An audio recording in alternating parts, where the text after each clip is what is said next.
In 2010, Texas Democratic Congressman Lloyd Doggett led a charge in the U.S. House of Representatives to cut over $1 billion in education funding to the state of Texas schools.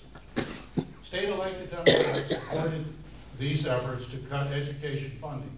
Would you have supported these policies, Mr. Turner? Sure. What Lloyd Doggett was trying to do was essentially attach strings to money, and that's what was going on. I would not have supported that. I hope that our congressman will give as much money back to the state of Texas as they can. That's what I'd like to see them do. I don't agree with what Lloyd Doggett was trying to do there.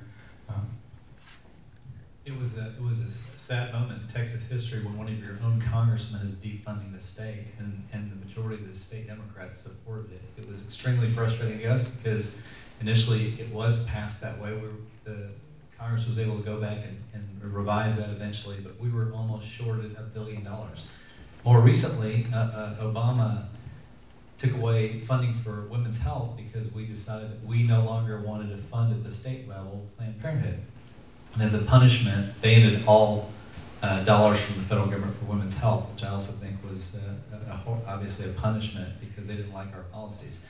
And to be honest with you, in the first 6 years that I served in the House, we didn't have to deal with all these federal issues. But now, on a very consistent basis over the last 4 years, many of our most important issues are related to what the federal government is trying to do to the state, whether it's force us into health care we don't want, whether they're trying to shut down our power generation, whether they're trying to control whether we can have water from another state, whether they're taking money from education, whether they're trying to take money out of women's health because they don't like our state legislature, whether they're trying to control what our primary is, whether they're going to control our redistricting process, whether they're going to control whether you have to have a photo ID when you show up to vote. And they've affected our elections, they've affected our ability to impact the primary.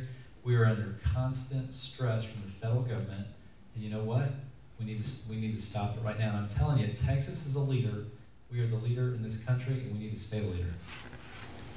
And I would just add, see, this is the problem. Where is education in this document? It's not in here. Where is women's health or health in this document? It's not in here.